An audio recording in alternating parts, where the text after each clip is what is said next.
नमस्कार दर्शक बंधु आपण मानकु मो चैनल को स्वागत। आज 23 नवेम्बर 2025 बड़ दुखर विषय। आपण मान जानिछंती भारत माँ हमर भारत वर्ष जने experienced wing commander Indian air force रो जहाँ ना हूँ नमन्स सियाल। नमन्स सियाल तांको आंको भली जने वीर योद्धा आउ जने विंग कमांडर पायलट जे कि तेजस विमान को उड़ाउथिले। से गत 21 नवेम्बर रे तांकर से वीरगति प्राप्त होइथिले। तांकर आज दिन रे शेषकृत्य संपन्न हैला। माई heartfelt condolences to his family and to entire air force। बहुत दुखित भारत माटी आज लुहरे भिजुची आउ लहुरे मध्य भिजुची। तो कथा होची जे दुबई जोटा आम कहते 2025 21 नवेम्बर गोटे एयर शो होता जोटा कि से उड़ेवा जाते तेजस विमान। से प्रथम करी तेजस उड़ौ नथिले।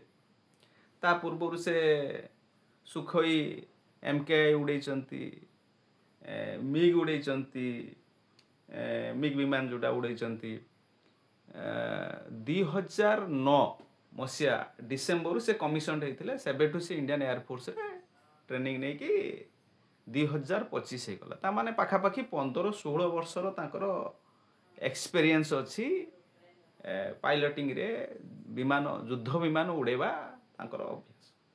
तांको भारत सरकार पठैथिले दुबई रे एयर शो अछि तेजस रे मार्केटिंग आपण जानिथिबे ऑपरेशन सिंदूर परे केते बढ़ी जायछि। तो कथा उठुछि तेजस कहीं जमी सोशल मीडिया रे न्यूज चैनल तेजस रो टिके डाउनग्रेड हला भलिया कथा कहउचंती किंतु मु से विषय रे कथा हवा को चाहू नै। जे मोर कहवा कथा होछि आमे कथा हवा जे जो विंग कमांडर ना नमन्स सियाल कर जो वीरगति प्राप्त हेले से देश गुटे पायलट हरेला। जानी गोटे 15 वर्षर एक्सपीरियंस्ड बहु अनुभवी पायलट भारत वर्ष हरेला। ता माने से गोटे सोड थिले खंडा वायु को चिरिकी जे मेनोभर करूथिले खेल देखौथिले से भलिया गोटे योद्धा से भलिया गोटे पायलट भारत वर्ष हरेला। आपण जानी गोटे पायलट को केते ट्रेनिंग दिया है साला पर से लेवल को आसी थाए एवं तांकर जतले युद्ध समय आसे वार टाइम आसे आउ ए विंग कमांडर बा पायलट मानकर केते बड़ धन भूमिका थाए युद्ध रे आपण मान जानछन। तो तेजस विमान नष्ट हो गला गोटे नष्ट होला सेता बड़ कथा नै। अब एबे नुआ होने आगुरु मध्य बहुत विमान नष्ट होईची आपण मान जानिछंती 1965 रे 1970 जो जो सब युद्ध होईची सेतरे मध्य विमान सब नष्ट होईची। विमान नष्ट होवा गोटे बड़ कथा नै। भारत सरकार पाखरे बहुत पैसा अछि साथे चेक काटले गोटे पूरा एकदम प्लाटून पळे आसीबो।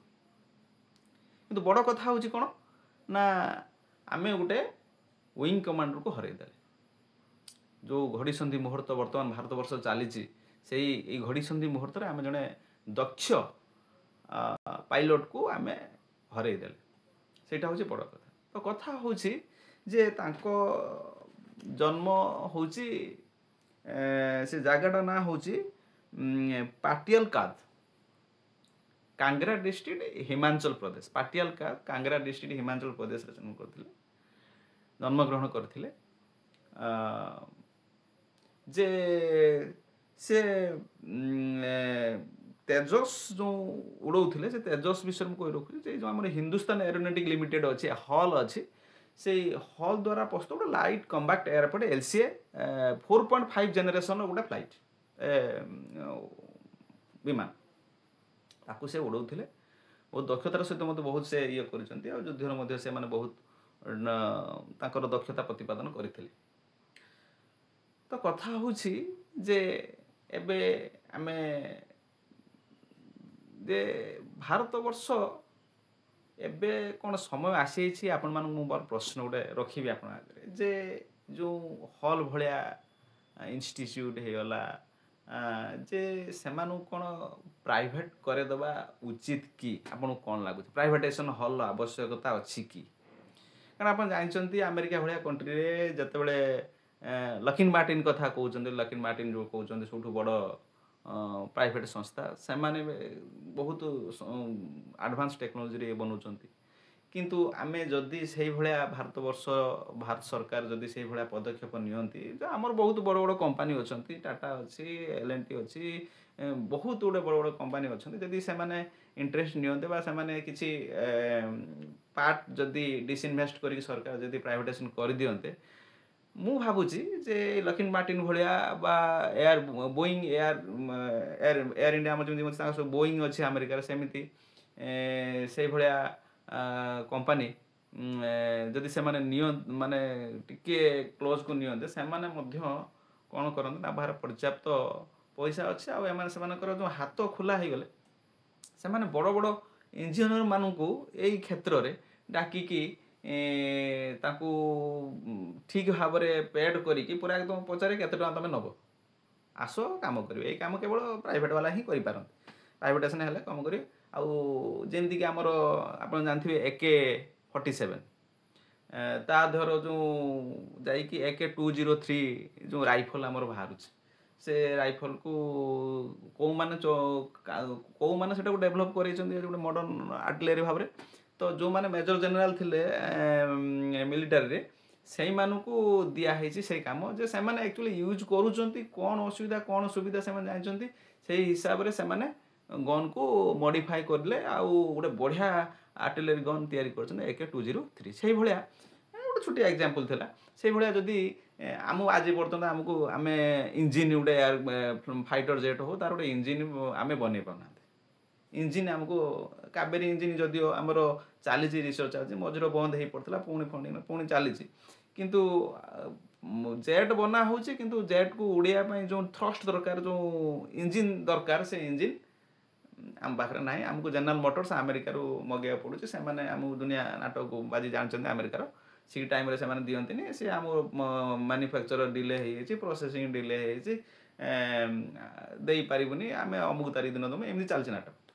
ତ ମୁଁ ଭାବୁଛି ପ୍ରାଇଭେଟାଇଜେସନ୍ ଯଦି କରିଦିଆଯାଆନ୍ତା ହଲ୍କୁ, ତାହେଲେ ନିଶ୍ଚିତ ଭାବରେ ଯେଉଁ ବଡ଼ ବଡ଼ କମ୍ପାନୀ ଅଛନ୍ତି ସେମାନେ ତାଙ୍କର ସ୍କିଲ୍କୁ ୟୁଜ୍ କରିକି ସବୁଠୁ ଭଲ ଏଇ କ୍ଷେତ୍ରରେ ଇଞ୍ଜିନିୟରମାନଙ୍କୁ ଆପଏଣ୍ଟମେଣ୍ଟ କରିକି ତାଙ୍କୁ ୱେଲ୍ ପେଡ୍ ସାଲାରୀ ଦେଇକି ମୁଁ ଭାବୁଛି ତାଙ୍କୁ ଏକ୍ସେଲରେଟ୍ କରେଇଲେ 3, 4, 5 ବର୍ଷରେ ଇଏ କାବେରୀ ଇଞ୍ଜିନ୍ ଭଳିଆ ବି ବହୁତ ଭଲ ଇଞ୍ଜିନ୍ ବନେଇ ଦେଇପାରିବେ। ସେଇଭଳିଆ ଇଞ୍ଜିନିୟର୍ସ ବି ଆମ ଭାରତରେ ଅଛନ୍ତି, ଦକ୍ଷ ଇଞ୍ଜିନିୟର ଅଛନ୍ତି। ଆଉ ଯଦି ବି ନାହାନ୍ତି ସେଇ କ୍ଷେତ୍ରରେ ବାହାରୁ ମଧ୍ୟ ଆମେ ଆଉଟସୋର୍ସିଂ କରିକି ସେଇଭଳିଆ ବନେଇ ଦେଇପାରିବେ, ଯାହାଫଳରେ ଆମେ ମଧ୍ୟ ଗୋଟେ ଏୟାରଫୋର୍ସକୁ ଆଉ ଗୋଟେ ନୂଆ ରୂପ ଦେଇପାରିବା।